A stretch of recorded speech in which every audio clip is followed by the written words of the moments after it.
نبی پاک صلی اللہ علیہ وسلم کی حدیث ہے مسلم میں طبرانی میں، حضور نے فرمایا آؤ میں تمہیں پچھلے زمانے کے ایک ایماندار نوخیز ولی اللہ کی بات سناؤں۔ پچھلے زمانے حضور نے فرمایا پچھلے زمانے میں ایک بادشاہ جادو کے زور پہ حکومت کرتا تھا۔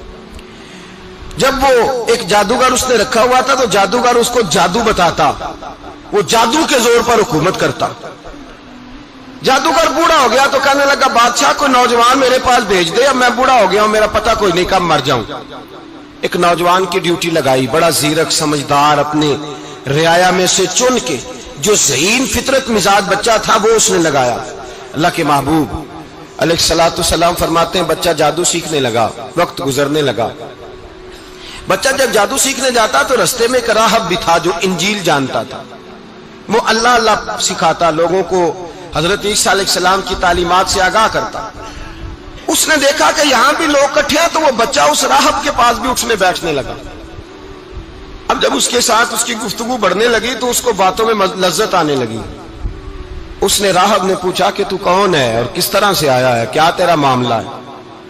اس نے کہا جی میں جادو سیکھنے جاتا ہوں، آپ کی باتیں مجھے بڑی اچھی لگتی ہیں۔ اس نے کہا دین سیکھ، جادو سیکھنے والے کافر ہو جاتے ہیں، قرآن و حدیث سیکھنے والوں کو اللہ کامل ایمان عطا فرماتا ہے۔ فرمایا یہ سیکھ۔ بچہ بیٹھنے لگا، اس کے پاس آنے لگا، باتیں دل میں گھر کرنے لگی۔ ایک وقت آیا کہ مسلمان ہو گیا، اور مسلمان کیسے ہوا؟ بچہ کہتا ہے میں تجربہ کر کے ہوا۔ اب میں تھوڑا سا وقت جادوگر کے پاس بھی جاتا اور باقی سارا وقت وہاں بیٹھتا۔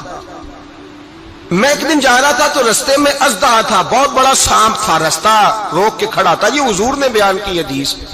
نبی پاک صلی اللہ علیہ وسلم فرماتے ہیں بچہ کہتا ہے کہ رستے کے اندر سانپ ہے، رستے بند ہے، لوگ چھتوں درختوں پہ چڑھے ہیں، راش ہے۔ کہتے چھوٹا سا روڑا میں نے اٹھایا تو میں نے کہا اللہ اگر جادوگر سچا ہے تو اسے مار دے۔ چھوٹا سا روڑا میں نے پھینکا، اژدہا کوئی نہ مرا۔ پھر چھوٹا روڑا اٹھایا، میں نے کہا اللہ اگر وہ عالم سچا ہے تو اسے مار دے۔ اب جب میں نے روڑا مارا تو اژدہا مر گیا۔ میرے اندر سے گواہی آئی نہیں دین کی باتیں سچی ہیں، نہیں قرآن کی باتیں اسلام سمجھانے کے لیے عرض کر رہا ہوں، اگرچہ اس دور میں انجیل تھی، اللہ رسول کی باتیں اچھی ہیں۔ کہتے میں مسلمان ہو گیا، اب میں نے راہب کے پاس ہی رہنا شروع کر دیا، جادوگر کے پاس چھوڑ دیا اس بچے نے آنا۔ بادشاہ پوچھتا کہاں زیادہ وقت گزارتے ہو تو وہ بات گول کر دیتا، وقت تیزی سے بڑھنے لگا۔ اللہ نے اس نوجوان میں طاقت پیدا کر دی، اب وہ اس کے اندر نا اللہ نے توانائی روحانیت پیدا کر دی، ابھی جوان ہے، 14-15 سال عمر ہے۔ اللہ نے اب جو بیمار بھی آتا وہ دعا کرتا تو اللہ صحت عطا کر دیتا، جو بھی آتا۔ بادشاہ کا ایک درباری تھا، بادشاہ کو پنکھا جلتا تھا، وہ اندھا ہو گیا، کوئی ایسی تکلیف آئی کہ نابینا ہو گیا، بڑے علاج کرائے شفا نہیں ہوئی۔ کسی نے اس بچے کا پتہ بتایا کانوں میں، اس کے پاس گیا تو بچہ کہنے لگا شفا تو ہو جائے گی پر کلمہ پڑھنا پڑے گا، مسلمان ہونا پڑے گا، جس پیغمبر کا میں غلام ہوں تجھے بھی بننا پڑے گا، دین پہ عمل کرنا پڑے گا، اللہ شفا دیتا ہے۔ اس نے کہا تو مجھے کلمہ پڑھا، مجھے شفا دے، میں تیار ہوں۔ اس نے کہا شفا تو اللہ دیتا ہے۔ اس نے اللہ تبارک و تعالیٰ کا ذکر کر کے دعا مانگی، یہ مسلم شریف میں حدیث ہے، طبرانی میں موجود ہے۔ اللہ نے اسے شفا دی، اس نے کلمہ پڑھنا شروع کر دیا۔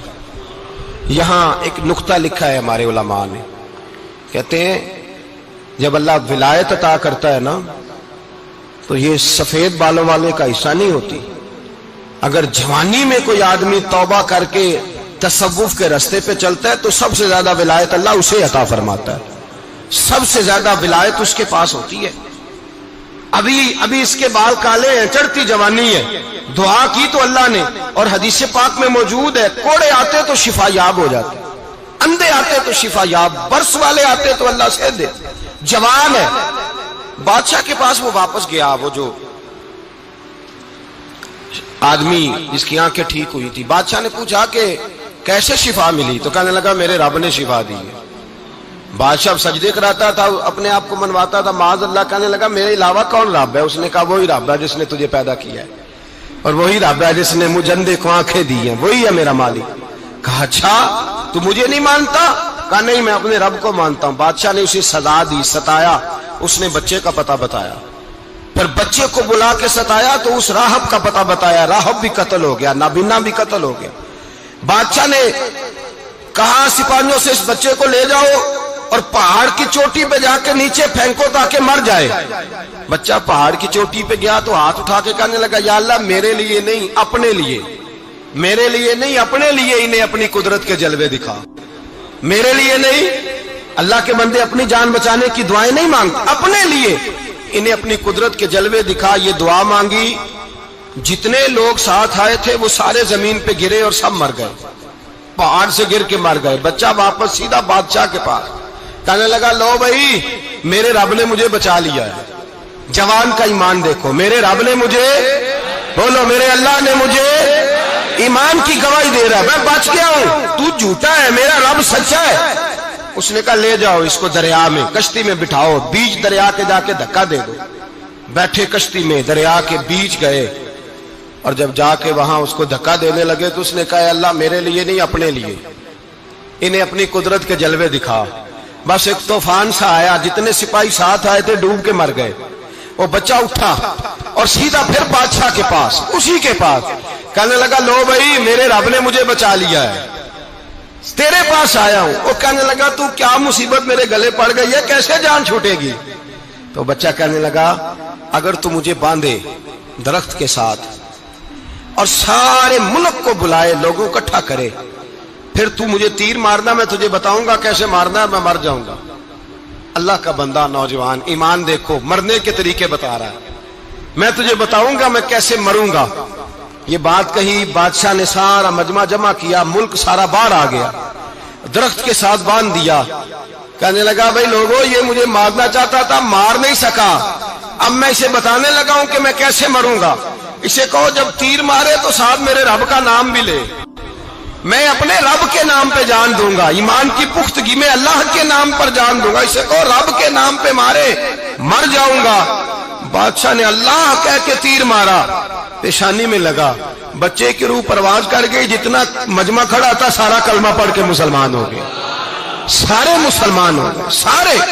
میرے رسول پاک سید عالم صلی اللہ علیہ وسلم نے نوجوانوں کو بتایا جب تمہارے اندر ایمان کی قوت آئے گی تو اللہ تمہاری مدد کرے. فرمایا وہ نوخیز ولی تھا، ابھی جوان رانا تھا، ابھی اس کی پیشانی پر جوانی کے آثار تھے، لیکن اس نے اللہ کو راضی کیا، رب کریم کو راضی. ولایت کا مطلب بڑھاپا نہیں، ولایت کا مطلب وہ نہیں کہ جب بڑا لمبا وقت گزر جائے تو پھر آدمی آئے کہ نہیں اب کیا کرنا ہے، اب مسجد ہی ہے، اب تو اس کے علاوہ گزارا ہی کوئی نہیں. تو اس وقت کا آنا اللہ کی بارگاہ میں قبول تو ہے، لیکن شاباشی اسی کو ملتی ہے جو جوانی کا وقت آئے، جو عین اس وقت آئے جو وقت میرے رسول پاک علیہ السلام کے غلام عبداللہ ابن عمر، حضرت عبداللہ ابن عمر رضی اللہ تعالیٰ عنہ فرماتے ہیں کہ میں نکلا، مجھے سفر کے لیے جانا تھا، تو تھوڑی سی کھجوریں، تھوڑا سا سرکہ، ایک شہد کی بوتل، چیزیں میں نے سفر کے لیے ساتھ رکھ لی. میں جب مدینے سے باہر صحرا میں نکلا نا تو رمضان نہیں تھا، غیر رمضان تھا. میں نے ایک نوجوان کو دیکھا بکریاں چرا رہا ہے، بکریاں چرا رہا ہے. اے جوان، آپ فرماتے ہیں اس کا چہرہ بڑا نورانیت والا، گرد پڑی ہوئی پر بڑا حسین. فرماتے ہیں میں نے اس کو کہا کہ آ جاؤ کھانا کھا لو، روزے بھی نہیں تھے. کہنے لگا نہیں میں نے روزہ رکھا ہوا ہے.